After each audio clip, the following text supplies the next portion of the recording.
David Charles Grusch, a whistleblower who previously served as an intelligence official and a veteran of the National Geospatial-Intelligence Agency, has provided Congress and the intelligence community Inspector General with highly classified information. According to Grusch, this information pertains to covert programs that have successfully obtained both fully intact and partially intact non-human aircraft. Journalists Leslie Kean and Ralph Blumenthal explains how this breaking news story came to light. Join us as we get rebelliously curious. Ralph and Leslie, thank you so much for joining me on Rebelliously Curious today. The past 24 hours for me and everyone at the debrief has been unbelievable, and we thank you for bringing the story to us. So thank you for joining me today. Thank you. Chrissy, it's really great to be with you. Good to see you too. So this is a bombshell of a story. Can you start off by just, mostly people know now, but for some people that maybe is just catching up to this, and we'll have some of those people as well. Can you explain how this started with Dave Grusch and how you ended up getting the story and some of the moving parts of how this all came to be? I had heard about Dave Grusch for a while from various sources that I have who know him. As sort of a group of people that I'm in contact with pretty regularly. And I was introduced to him in early March because he had been wanting to do a story with us. And he knew that he was going to be coming out into the public arena, and we were the people that were going to do the print story for that to happen. So it was just a matter of timing of when he felt comfortable talking to me, and then eventually to Ralph as well. But that first conversation was in early March.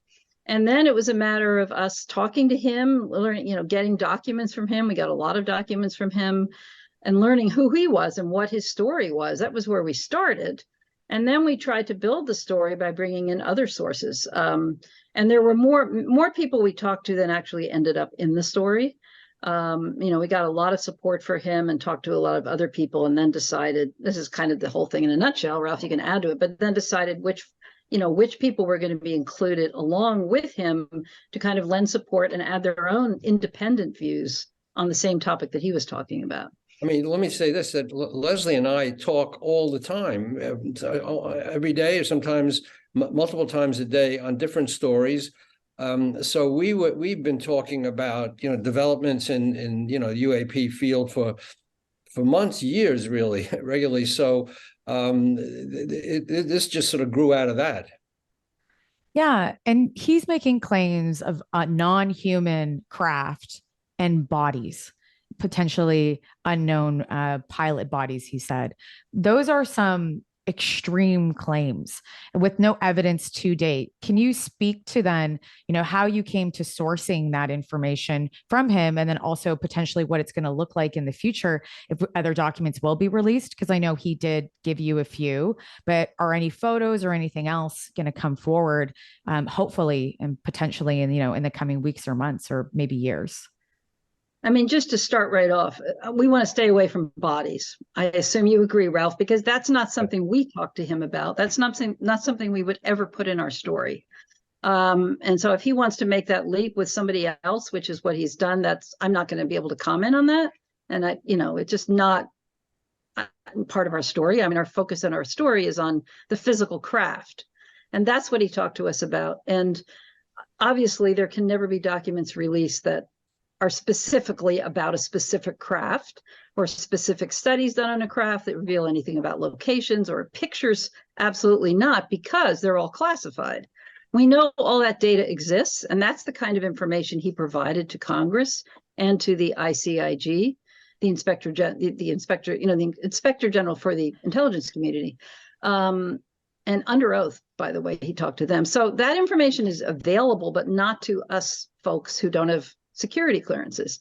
Will it ever come out? We hope it will. And maybe Congress will gradually authorize the release of some of those documents, or whoever is in charge of them will authorize that.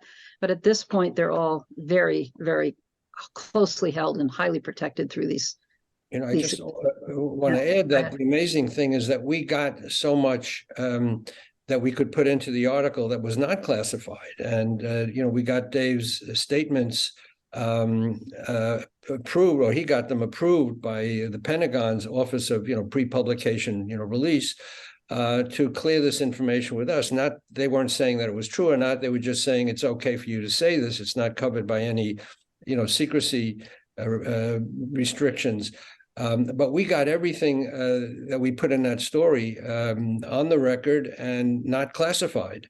And that's what we regard as our real breakthrough, that we could get this stuff out there without breaking any laws, and through the restrictions on classification, which are onerous and protect all this material.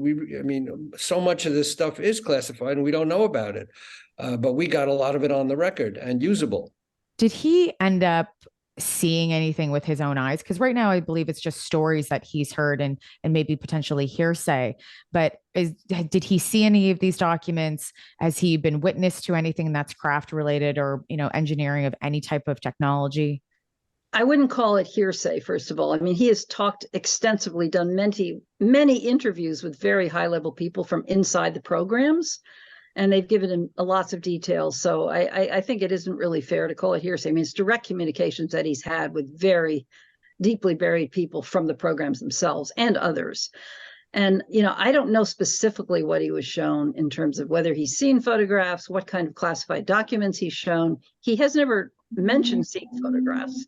I don't think that means that he hasn't. Because again, it's all about what his security clearances allow him to see. And there may be certain things he doesn't even want to reference that he's seen. So I'm not responsible. We don't really know for sure the answer to that question. There's things he couldn't even tell Congress, if you can imagine that. He said, you're not, in effect, he said to Congress, you're not cleared enough. You're not high up enough for me to tell you these things. So, and we have that, and that's on the record. So, he has very, very high security clearances. So we don't know what he saw or touched or, was aware of. But certainly, as Leslie says, it's more than hearsay, because he put on the record and signed statements and testified under oath that he has this information, this knowledge directly, and he participated in the programs. And plus his credentials are amazing. We had people vouching for him. We've seen his performance reports. So he is the real thing. Can I just clarify something that Ralph said, though? It wasn't actually 100%. Members of Congress that didn't have the clearances. It was staffers that didn't have the clearances. Right. Yeah. For some of the information, just to make that distinction, some of the information he provided, they weren't cleared to have access to, but I think there were members of Congress that probably were cleared. I don't know. And he didn't participate in the programs. He knows lots of people that did, but I mean, he was participated in the UAP task force. But yeah, I just want to, just to be 100% clear for people listening, that when you said that, you weren't talking about that he was part of one of these crash retrieval programs, but he knows people who were.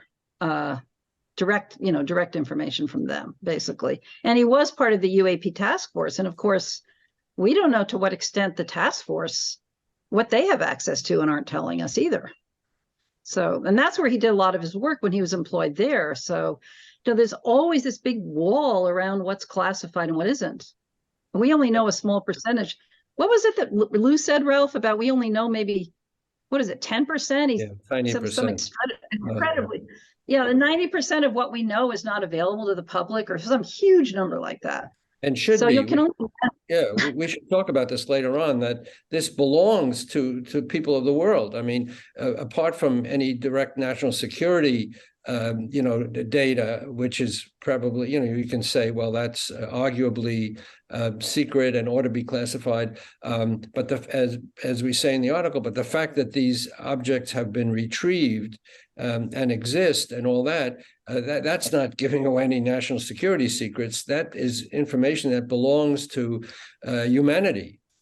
I agree. And you're segueing exactly where I wanted to go, looking at talking about mainstream media not picking this up yet, like slowly picking it up. But in the beginning, when you were looking to see that story and outside of the debrief, and we appreciate that it obviously came to us, but we know the Washington Post didn't pass on this. So let's clarify that. But let's talk about why you felt the pressure that you needed to put it out right away, because we see that tons of people are asking that question, and try to clarify and not make a conspiracy theory that you were pressured to do this, but instead, why did you feel the pressure individually, not by other people, to release this so fast? I don't think we can reveal all the reasons. I mean, it has to do with a lot of placement of various media that's going to be coming after and so on. But the main reason was because there were leaks that were developing. Even Dave's name came out. One of the other people in I think it was actually on an interview you did with Danny Sheehan, actually. And there were just leaks that were building and building and building. And our source, Dave Grusch, was starting to get nervous. He was starting to get strange phone calls. There were, people were making weird comments about FBI raids. And it was just like the tension was just building for him. He'd been waiting for so long that it just got to a point where the leaking process we were worried about, that somebody might go out and try to do a story about him that presented him in a negative light, for instance, or lie about him in the media. I mean, people do all kinds of horrible things. So we just felt this urgency at a certain point. We just had to get it out. And that's what he wanted as well. And you may want to add to that, Ralph. I don't know, but that's essentially the picture. This is well grounded, because one of his complaints officially was that he was retaliated against illegally under the whistleblower statute. He is not supposed to have been retaliated against for information he gave through proper channels, but he was. He suffered retaliation, details of which we did not go into for his protection in the story. But so that was another factor. As a journalist, we know that the best way to protect a source, once he or she gives you, important information, is to put that information out there, get it on the record, because until that happens, a source is really vulnerable to all kinds of pressure. And as Leslie said, he was receiving all kinds of, threats and other things. And we needed to get his information out there. So we lost the option. And the internet, as you know, can be a savage place. There's a lot of people there. It's unpoliced. We know that. It's good that it's open to all these different voices. It's a great strength of the internet. Anyone can be a journalist. Anyone can publish anything. That's great. But of course, it's not always verified. And we have been the victims ourselves in previous reporting of stuff that came out on the internet that undercut us, that embarrassed us, that looked to preempt us. People have different motives, rivals, colleagues. So it was getting really untenable. We had to get this information out, and we could not wait for the processes of some other organizations, which were proper in their, that's their protocols. But we had to move ahead to protect, Dave, and that was a really huge factor. Oh, yeah. Are there any legal repercussions that might happen to Dave? Because we know that he was allowed to go forward and speak to that. And I would love to talk to you also to explain first why he was allowed, because we're hearing different things. Obviously, Susan Goff just sent a quote, and I'll put that up too, released a quote from the Pentagon. She's the Pentagon spokeswoman, to say that this is not, not discredit him, but, and that's a huge thing we should know, not discredit him, but to say that AARO is, looking to be open to talk to people and just really kind of put out a blank statement. So let's speak a little bit about to that, and then potentially what these repercussions could be, because he is protected under the, under the Whistleblower Protection Act for him within legislation. But what happens now? Will he have any legal repercussions potentially in the future that you could see of? It's just, I don't think so. Personally, I think he's very well protected now that he's getting out there in the public. And he's now a great lawyer. I mean, he has a lawyer who's a previous inspector general of the intelligence community, who's really plugged in. So he is represented very ably by extremely high-level counsel. So I think, again, by putting his story out, the debrief protected him. Right. And then it's picked up everywhere else. And so his name becomes familiar. And then anybody that knows that if they try to do something to him, it's going to become news. And, the law is really in effect now. He's already spoken to Congress, whereas when he was retaliated against before, he had not done that yet. That was all before he spoke to Congress. So it's a different world now for him. And I just can't imagine that anything like that. And he's also not in government anymore. That's another big change. When the things happened to him before, he was still in government. So some of the places he was working for weren't happy with the fact that he was speaking out, right? Or that he was looking for information or whatever it was. But now that he's an independent person, I think he's also more protected in a certain way. There's less threat on him. So why was he allowed then to come forward and speak to this? Why was that? Like, I know there's people that obviously don't want it, but what was the process of this being allowed through government? Well, I don't think they had a lot of choice because it was embarrassing for them, the government, I mean, the Pentagon, to know that he was out there, had this information. And it was not, he wasn't speaking about classified things. I mean, his statements were approved on an unclassified level. We have that documentation. So there really wasn't an awful lot they could do.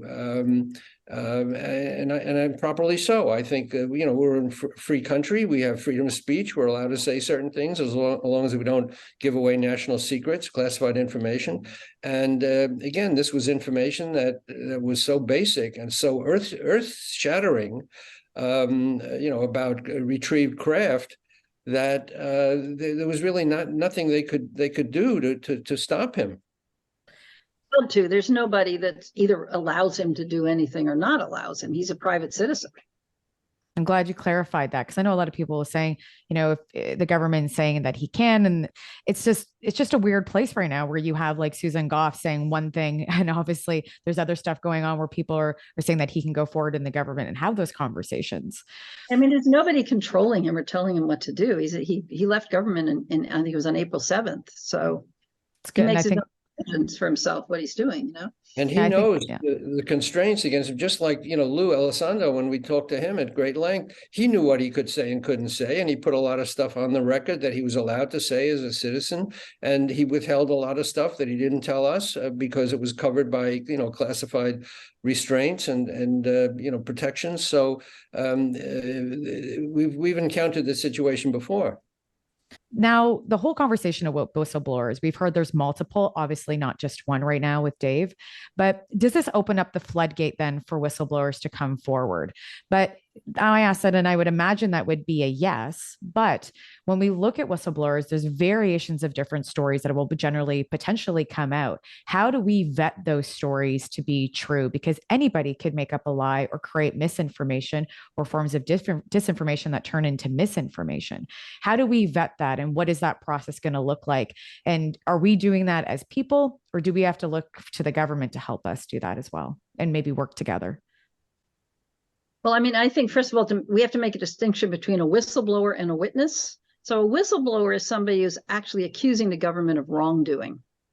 But if you're somebody who's just coming forward and saying, I have this information, but I'm not accusing the government of anything, then you're a witness, not a whistleblower. And the term whistleblower is kind of tossed around a lot very casually. I think, one way you can vet them is whether they've spoken to Congress and or Arrow, certainly is an important question, because if you want to give someone that credibility and that, you're willing to seriously consider them as legitimate, then if they have spoken to either one of those bodies or both, I would think that means something. They're unlikely that they're going to go in there and lie, right? Even though they're not under oath, it's unlikely. So to me, that would be one question I would always ask someone if they suddenly come forward, is whether they have communicated with either Arrow or Congress.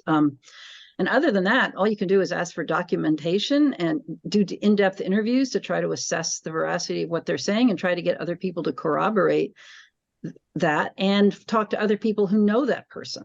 I mean, it's a long process. Yeah. But I mean, it's very important to note that we don't know all the people who've come forward. That's not a public record. As a matter of fact, we have a quote in our stories saying that members of Congress are prohibited from disclosing the identities of witnesses and whistleblowers. So we don't know all the people who've come forward, and that's classic. What they say and who they are is also protected. So we don't know all that stuff. If somebody comes forward to us and says, "I testified to Congress about UAP or whatever," we go through the process of getting their of vetting them, getting their credentials, getting their performance records. Which is why, by the way, everything in our story was named sources on the record, backed up by documentation, no unnamed sources. And that, I think, gives our reporting strength that you don't find on the internet, for example, because there's a lot of anonymous stuff floating around. May be true, may not be true. There's no way of telling, but we've laid it out in our story because that's our training as journalists, naming people, showing their background, getting other people to vouch for them. So again, we don't know all the other people who come forward. We haven't documented that.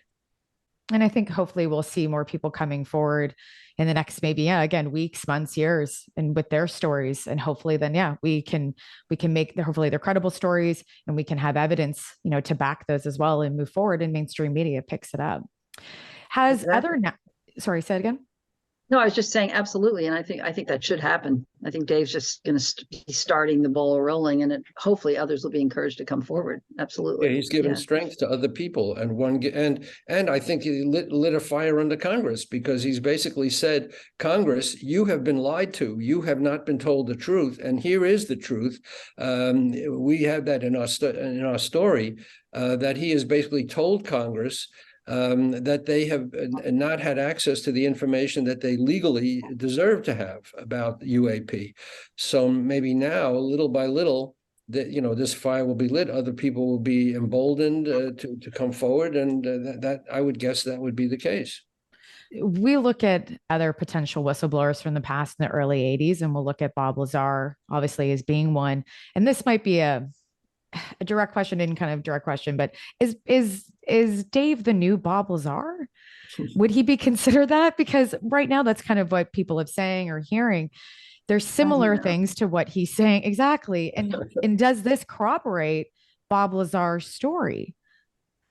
I would say no to both of those questions, but I mean, because Dave has spoken to Congress provided 11 hours of oral testimony. I don't think Bob Lazar has done that. Dave has, he's filed a complaint with the ICIG, which was ruled in his favor, urgent and credible and urgent. I mean, it's just another level. I mean, I'm not dissing Bob Lazar at all, but I don't think he has the kind of credential and openly engaging with the government, providing documents. Lots of people know him. It's just a whole different level of kind of activity. And I don't think what they're saying really is similar either. I mean, he's not talking about one specific crashed object in a hangar in one location. It's a much broader expose than that. But that would be an interesting question to ask David, how he sees himself in relation to Bob Lazar. But I don't see him in the same universe, really. I don't know, Ralph, you might have not to diss Bob Lazar. I mean, first of all, Bob Lazar said he put his hands on Kraft, right? I mean, he actually physically saw and interacted with Kraft, and Dave is not saying that. But also, Dave came from very, very high level, intelligence agencies, which we documented. He worked for different agencies. He worked with the UAP task force. He worked with the, National Geographic Space Intelligence, the NGA, National Geospatial Intelligence, all the alphabet soup of agencies. But again, we documented his service record, plus he, decorated war veteran in Afghanistan and all that.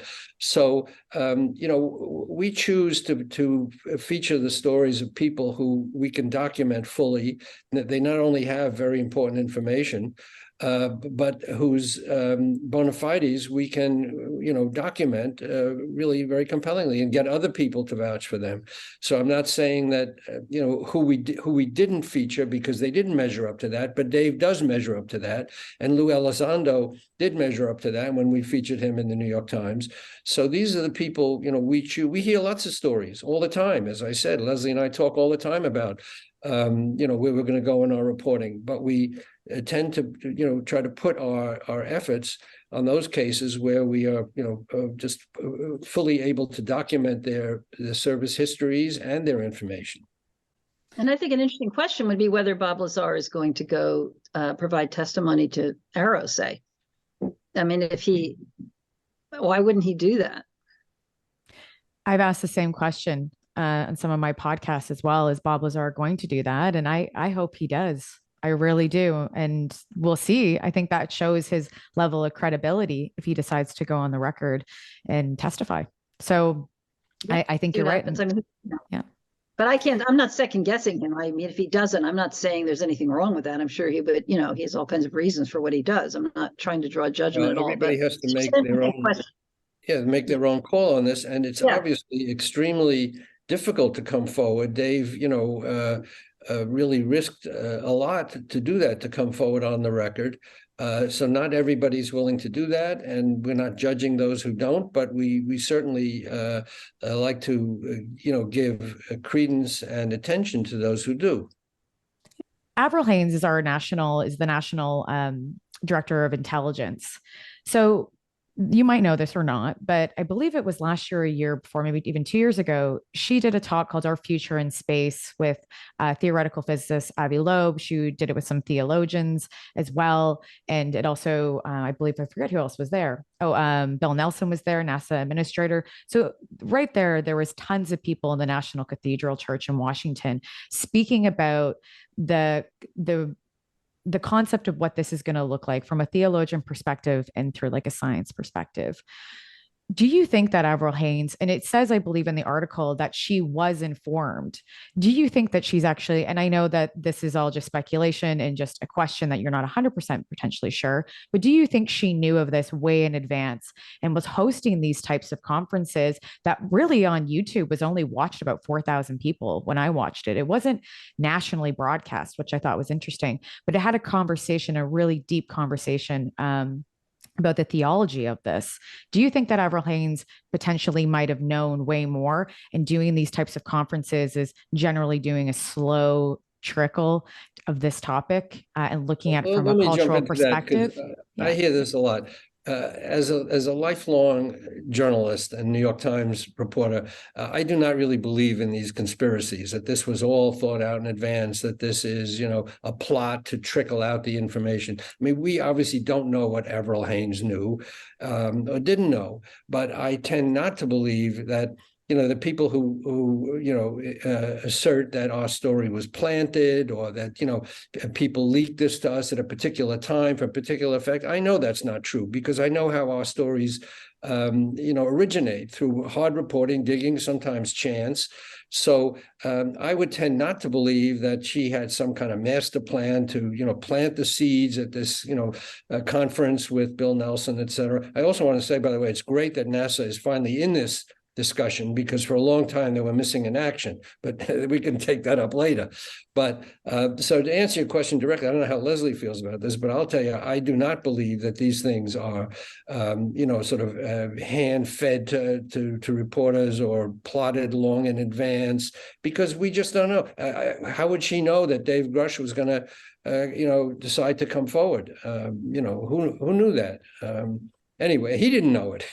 He didn't know himself till he decided to do it. So anyway, that's my take on it. Maybe Leslie has a different take, but. No, I mean, I can't comment because it's all speculation. I agree with you, Ralph. But we do know that she did receive, or her office received, a copy of the classified version of the complaint, the ICIG complaint that he filed in May of 2022. So she did receive that, and of course the classified version has all the information that he provided, similar to what he provided to Congress. So Well, for whatever that's worth. That was after Yeah. that conference with I Bill guess it Gates. was after the conference, but just Yeah. yeah, but just in general to speculate. Yeah, I guess you're right, but just to speculate in general, just to add that we know she did get a copy of that. Right. Yeah, so let's even talk about the timeline. I'd be curious to know when, because we look at the legislation and we know that the legislation has a 72-hour activation mode that then it's informed to different people within the different agencies. So I'm curious because we don't really know what propels that. So I'd be curious to see what that timeline looked like, if you can share it with me, of when he decided to then testify and go on the record and under oath, and then where we ended up now being informing different people within Senate and Intel committees. How long was that process? I think it was, I mean, and I might not have it, it's all in the story. I might not have it exactly in my brain, but as I recall, it was in 2021 that he first went to the IG for the DOD and filed a complaint there. And that was, it wasn't, that complaint, quote, was about illegal activity on the part of the US government because these programs have been concealed. So he basically went to file that they have these programs and they've been hiding the information from the government, and that's illegal. And after he did that, that's when he started to get these reprisals happening, that somehow that information leaked and he doesn't know how that happened. And then, so over the next year, he was just constantly dealing with horrible things that we're not going to talk about because the investigation is ongoing, but really, really bad stuff. And so then in May of 2022, he filed a reprisal with the ICIG, or a complaint, I'm sorry, which dealt with the reprisals that he had received the previous year, as well as the information that he had. So there were two components of what he was providing. One was just the information about the programs and the crash retrievals. And the second was the information about the reprisals that had been taken against him. And so that was the second complaint. So that was like May of 22. So that was like a year ago that he filed that. And then he started talking a lot to Congress after that second May 2022 complaint was filed. Then the copies of the classified version were sent around. They were sent to both the intelligence committees, both the House and Senate. And then he started having these closed door meetings with the staffers and members of Congress, and then continued to do that over the next year. That's how I understand the timeline.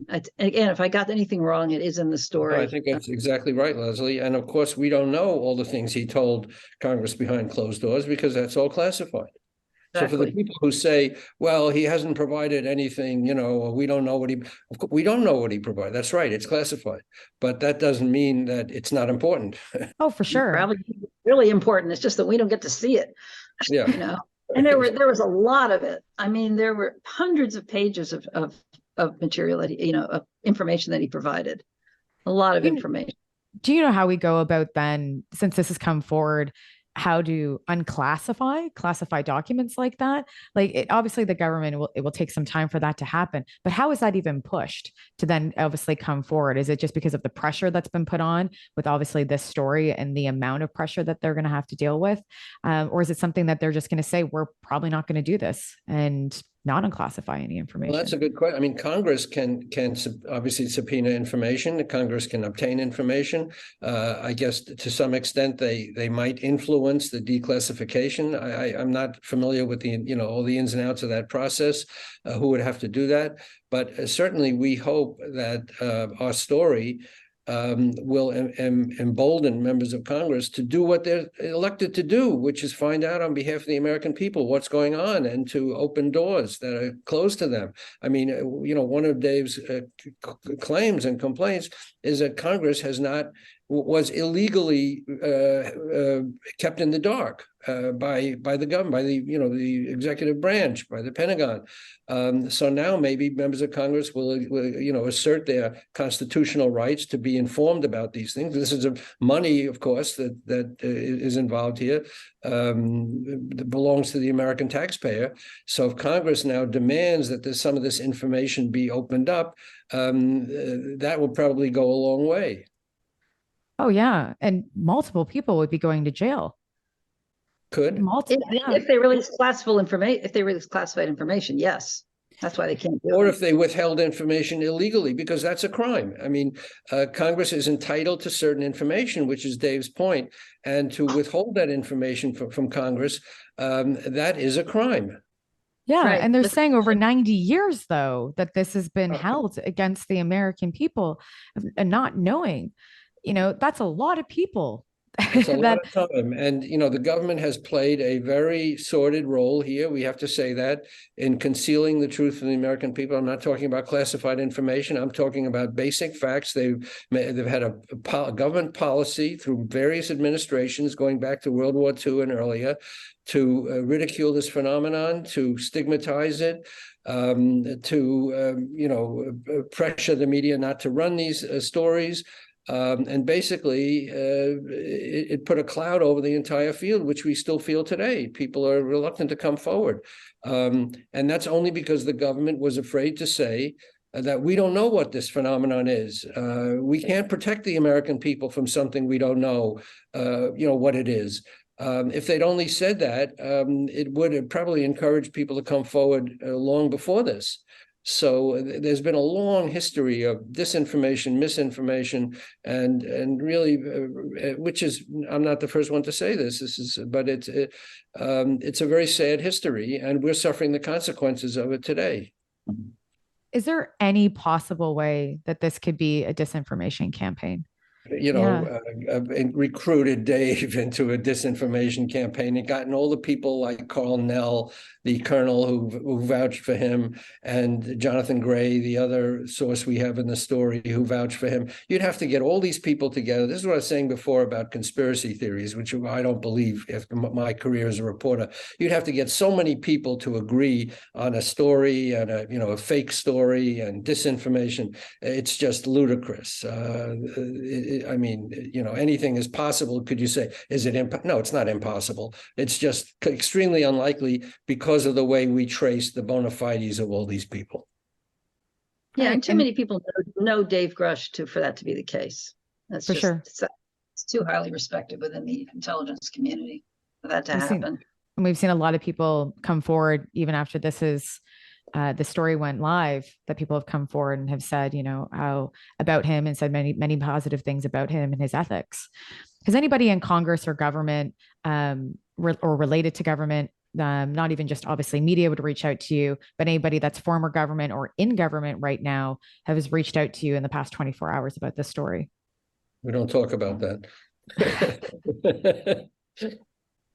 That's fair enough. I mean, we talk to people all the time. Who we talk to and for what. I mean, that's not something we feel comfortable discussing who we've talked to and, about what. That's fair. Can I ask then, what is a DOPSA review? Because that has been mentioned, and I just like to clarify it for people who, myself and others, might not be familiar with that term or acronym. Okay, that's the Defense Office of Pre-Publication and Security Review. And they decide whether somebody who had been privy to classified information can talk about the subject, to what extent that person can, reveal details about it. And Dave submitted the fact that he wanted to give us information, talk to us about his testimony to Congress and to the Pentagon. And quite properly cleared it with that office beforehand and said, I plan to say this and this and this to the reporters, Leslie Kean and Ralph Blumenthal. They don't rule on the truth and falsity of that. They just say, does this violate any security, guidelines? And they said in documents that we obtained, no, you can say this, this, and this. And it laid out exactly what he wanted to say and what they said he could say. So I think that strengthened our story in that we can report that the government, the Pentagon, knew what he was telling us and did not object on security grounds. So I think that's important. It adds a level of verification that we were very careful to get, because again, it confirms that we weren't dealing in classified information and that the information that we were reporting had been cleared just for this kind of publication in the debrief with the government. So we felt another level of confidence and security in the reliability of our information. I think it gave us a very strong feeling of confidence that what we were reporting, he was saying, was at least true. And Lou And, Elizondo did something similar to this, I believe, with his book too, just so people, Right. yeah, so that he could go forward and release his book, hopefully next year, or maybe the end of this year, we'll see. And the you know, I skinwalkers think at that, the Pentagon, same thing. I mean, anybody who's worked within the intelligence world and then wants to write a book, they all have to get it reviewed to make sure there's nothing in there that is violating classification rules. So skinwalkers, I remember they were tied up for quite a while going through this review process. I'm not surprised. Yeah, it might be a different office that handles books as opposed to shorter things. I don't know, but it's the same kind of process. Yeah. and I think that added to the wow factor of our story, because people were saying, wow, the government is letting this guy say this. Wow, they're letting him say. So, it sounds like, I guess maybe a normal reader's reaction might be, oh, nobody would allow him to say this. So how could he say this? And they let him say it. They didn't endorse it, but they said it doesn't violate any, secrecy statutes. So, again, we were very pleased to have that level of, disclosure in our piece, and I think it added to the power of the story that came out. Where do we go next now with this story? Where does the government have to go for us to obviously have more? We'll use the word disclosure, such a buzzword in the UFO community, and then where do the people go next with learning all this information? Because it really is. If this is the first article you ever read about this topic, you're going to go through a massive paradigm shift, and it can change everything how you see the world and everything that you believe in. Yeah, so I guess where we go next is what we hope. Where we hope we go next, because we can't predict, is that others will come forward, like Dave, that the case for the reality of crash retrievals and these legacy programs will become stronger. And as a result, there will be more hearings, for instance, that perhaps Dave and others will be called to an open hearing in Congress. And that there may be, as we talked about, declassification of some documentation about this, and just greater transparency. Then it's just going to be a gradual process that's going to unfold. And, that's best case scenario. Of course, we can't predict. I mean, worst case scenario is that everything just gets shut down. And there's some way that it's, that these witnesses are prevented from coming forward. And there are forces out there that don't want this to happen and have a lot of power to do harm to people. But I like to put forward the positive scenario and say this is what should happen and probably will happen. That's how I see it. Sorry. And I want to just add to that. Absolutely right. That you have to think of how far we've come, and just in the few years since we broke the story in the New York Times.